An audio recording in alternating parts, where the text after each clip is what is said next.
Hi, this is Rick, Vintage Oddball Cards, with another video.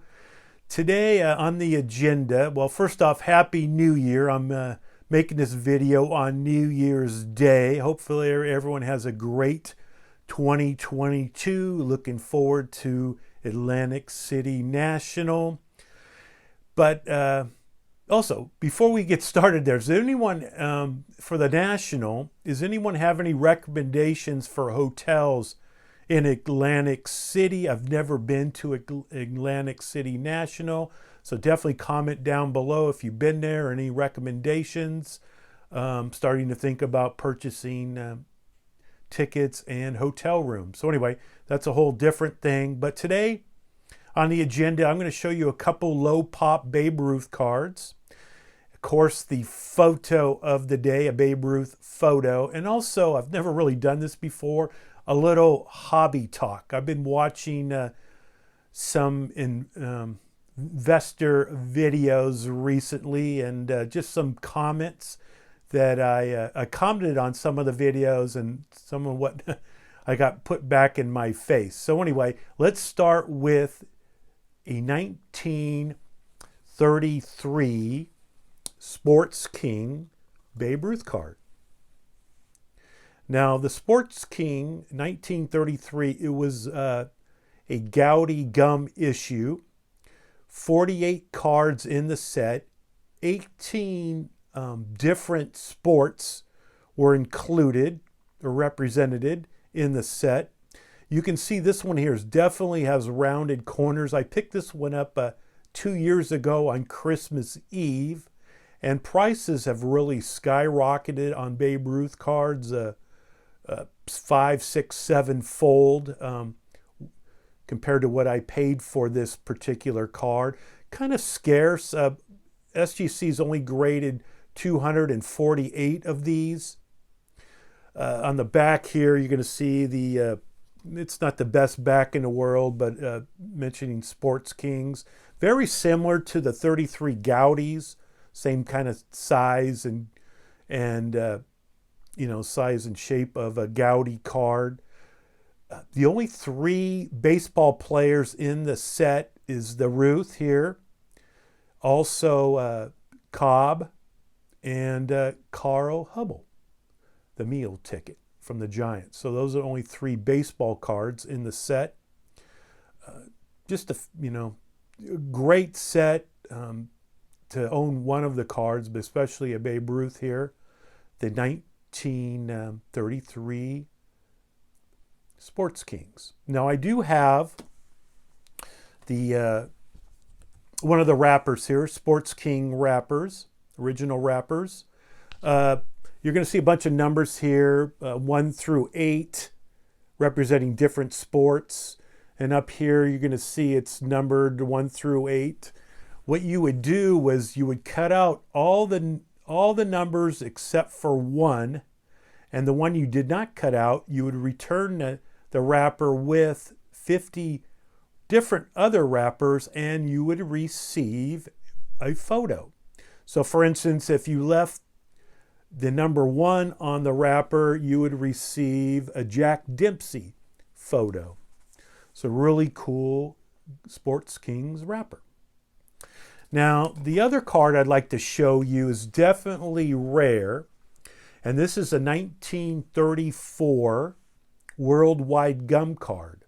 And you're going to look at this card, and it's just a beauty. The color, clarity, the corners are really sharp, pretty well centered. So why is it a 1? Well, on the back here, this was put in a scrapbook. And so when you basically rip it off the scrapbook, this is what's going to happen. On the back here, you're going to see it's both in French and English. This was a Canada issued card. Worldwide Gum was basically a division of Gaudy gum. So of the 96 cards in the set, the first 48 would look like the 33 Gaudy cards.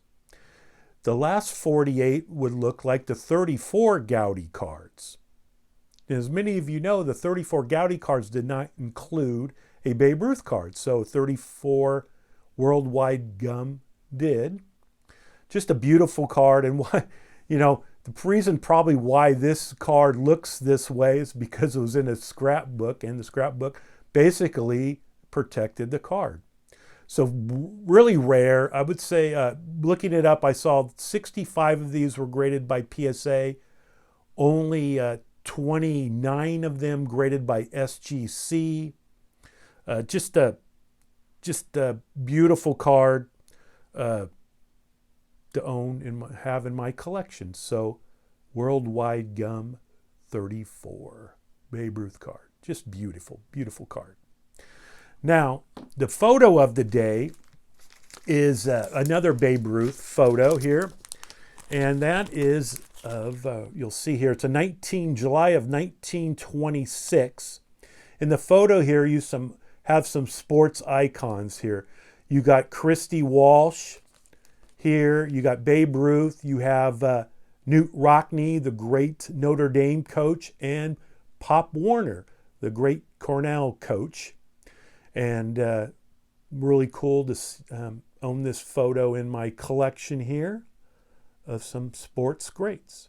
And Christy Walsh, as some of you know, he was Babe Ruth's agent, sports agent. Now for the hobby talk. I don't usually do these too much, but recently I've been watching during the holidays here some investor channels, just getting a kind of a read on the hobby.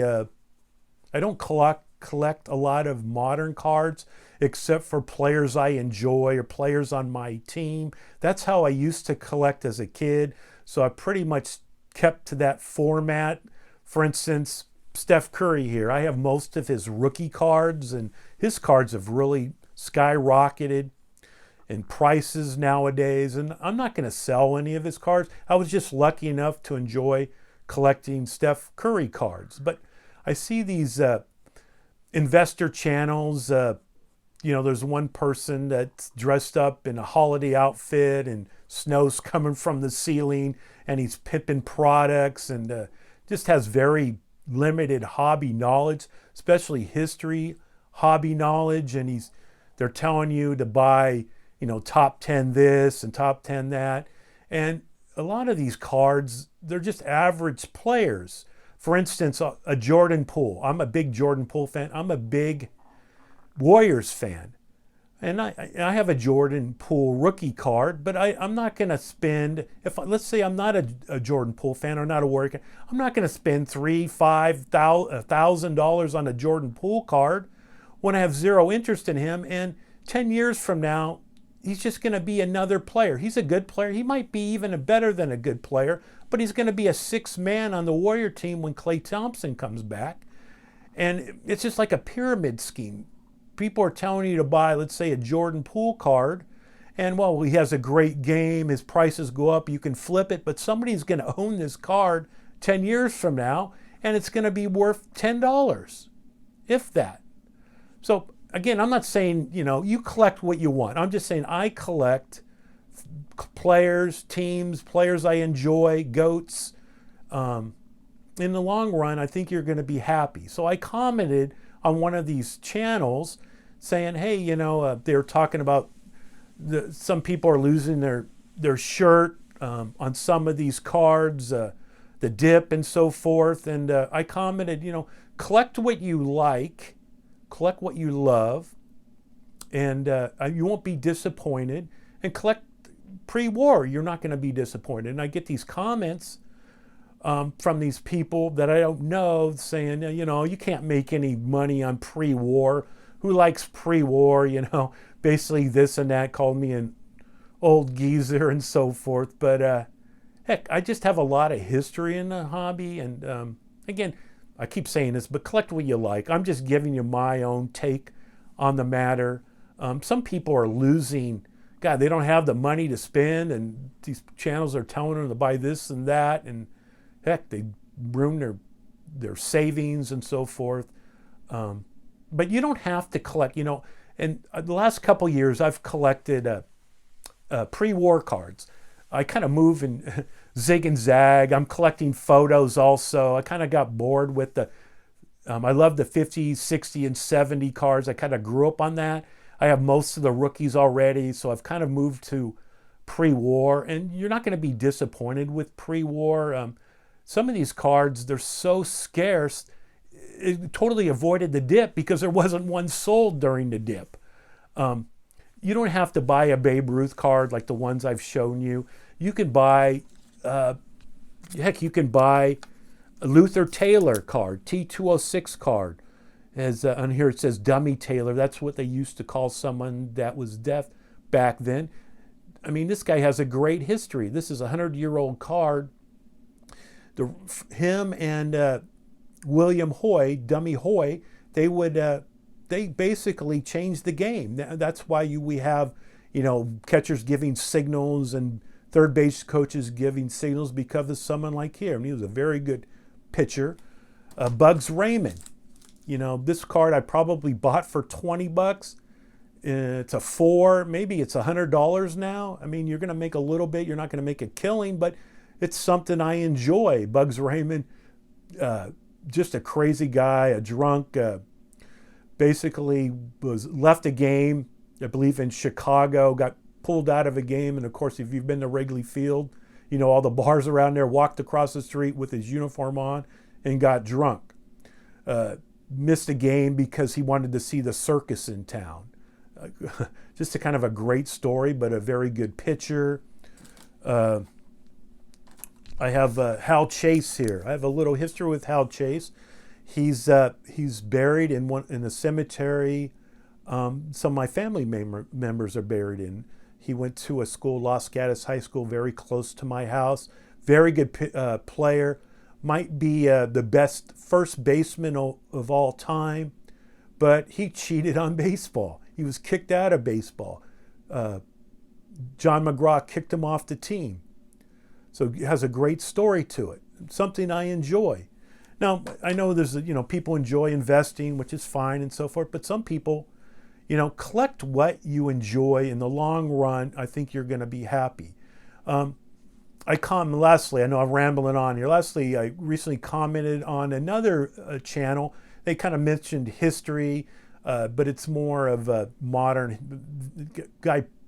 Does a video every day, doesn't show many cards, which is just a whole different subject from 2 years ago where most people on YouTube would show some cards. This is more, what you should buy, not buy, and so forth. But he was commenting on that some of these price apps should have more vintage prices on them. So I commented, there's one app that people can use. It's called Vintage Card Prices, VCP. I subscribe to it. I'm not a huge fan of it, but it does have vintage prices. And somebody texted me and said, your comment was erased. So I went back on there, saw it was erased. And lo and behold, this guy is either sponsored, has a relationship with some of these price guides, apps, and so forth. So it's just kind of crazy how the hobby has kind of changed in the last few years here. So the bottom line is, I'm an old fart. I just kind of collect what I like. I kind of grew up on that, and you can't go wrong if you collect what you enjoy. So hopefully everyone has a great 2020 year here in the hobby, and again, enjoying everyone's channels, even the investor channels, because I guess you always learn something, but if you're investing, invest smart, do your own research. There's some great channels out there that are I don't want to mention people because there are some great channels if you do your own research, and there's some obviously iffy channels. So hey, I'm mostly a collector, pretty much 100% collector, and I enjoy showing cards. And look at that beauty here and this beauty here. So thanks again for watching. This is Rick, Vintage Oddball Cards. Bye.